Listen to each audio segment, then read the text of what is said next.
നമസ്കാരം. പ്രധാനമന്ത്രി നരേന്ദ്രമോദി ഭാരത് റൈസ് ഇറക്കിയതോടെ കെ റൈസ് വിതരണം ചെയ്ത മാനം കാക്കാമെന്നാണ് മുഖ്യമന്ത്രി പിണറായി വിജയൻ കരുതിയത്. പക്ഷേ അവിടെയും മോദി കയറി പിണറായിയെ വെട്ടി.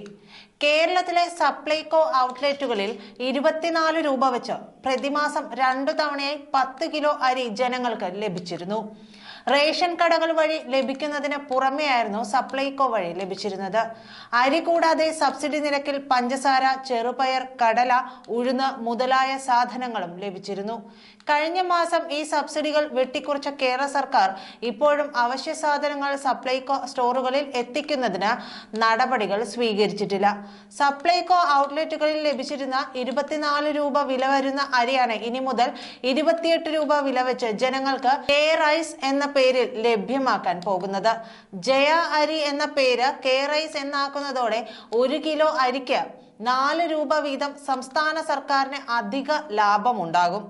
നെല്ല് സംഭരണത്തിന് കേന്ദ്ര സർക്കാർ വില കൂട്ടുന്നതിനൊപ്പം സംസ്ഥാന വിഹിതം കുറച്ചു വരുന്നതിന് പുറമെയാണ് സപ്ലൈകോ വഴി നൽകുന്ന അരിയിൽ 4 രൂപ വീതം വർധന വരുത്താൻ കേരള സർക്കാർ തീരുമാനമെടുത്തിരിക്കുന്നത്.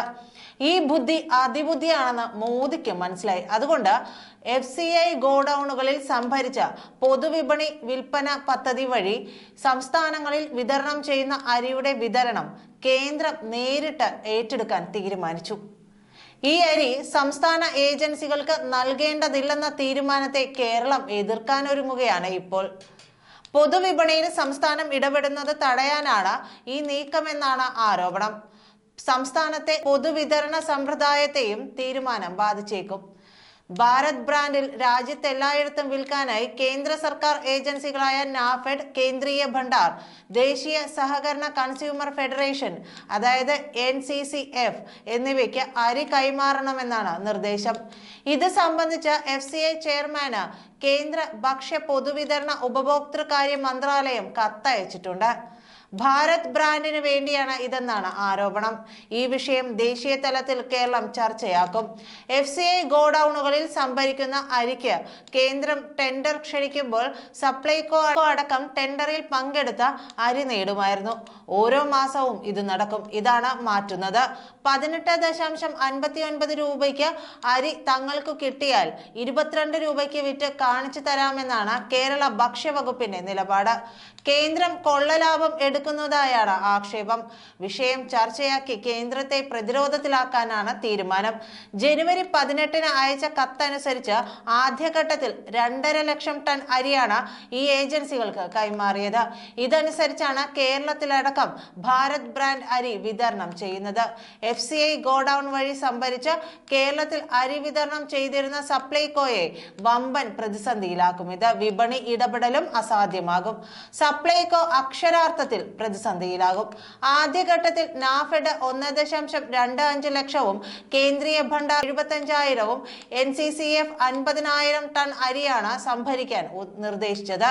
ഭാരത് ബ്രാൻഡ് അരി വിൽപ്പന എങ്ങനെയെന്ന് വിശദീകരിച്ചുള്ള രണ്ടാമത്തെ കത്ത് FCI ചെയർമാന് പുറമെ 3 കേന്ദ്ര ഏജൻസികളുടെ MDമാർക്കും കേന്ദ്ര ഭക്ഷ്യ മന്ത്രാലയം ജനുവരി 30 അയച്ചുവെന്നാണ് മാതൃഭൂമി കൊടുത്തിരിക്കുന്ന റിപ്പോർട്ട്.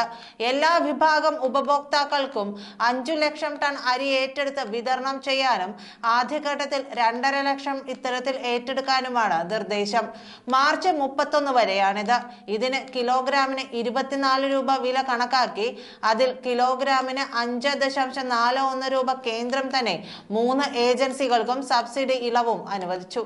ഇതനുസരിച്ച് കിലോഗ്രാമിന് 18.59 രൂപ പ്രകാരം ഏജൻസികൾക്ക് അരി ഏറ്റെടുക്കാം. ഇതാണ് പരമാവധി 29 രൂപയിൽ കവിയാത്ത വിലയ്ക്ക് ഉപഭോക്താക്കൾക്ക് വിതരണം ചെയ്യുന്നത്. ഇതിലൂടെ കേന്ദ്രത്തിന് ലാഭവും കിട്ടുന്നുണ്ട്. സംഭരണത്തിനും മറ്റും ഏജൻസികൾക്ക് വേണ്ടിവരുന്ന ചെലവ് കൂടി കണക്കാക്കിയാണ് ഈയൊരു തുക കേന്ദ്രം നിശ്ചയിച്ചു നൽകിയത്. GST അടക്കമുള്ള ചെലവുകളെല്ലാം ചേർത്താൽ 33 രൂപ കൈകാര്യ ചെലവ് ഏജൻസികൾക്ക് വരുമെങ്കിലും 29 രൂപ സബ്സിഡി നിരക്കിൽ വിൽക്കണമെന്ന് നിർദ്ദേശിച്ചത് പ്രകാരമാണ് ഭാരത് അരി അങ്ങനെ വിലയിരുത്തുന്നത്. FCIയുടെ പക്കൽ സ്റ്റോക്കുള്ള അസംസ്കൃത അരി മാർച്ച് 31-നകം 3 ഏജൻസികൾ വഴി മാത്രം വിതരണം ചെയ്യാനാണ് നിർദ്ദേശം. ഭാരത് അരിയായി ഇപ്പോൾ വിൽക്കുന്നത് വെള്ള അരിയാണെങ്കിലും ചുവന്ന അരിയും FCIകളിലുണ്ട്. അതും മറ്റ് ഏജൻസികൾക്ക് നൽകുന്നില്ല. ഇതോടെ അരി വിപണിയിൽ സംസ്ഥാന ഇടപെടലിന് കഴിയാത്ത അവസ്ഥ വരും. നന്ദി.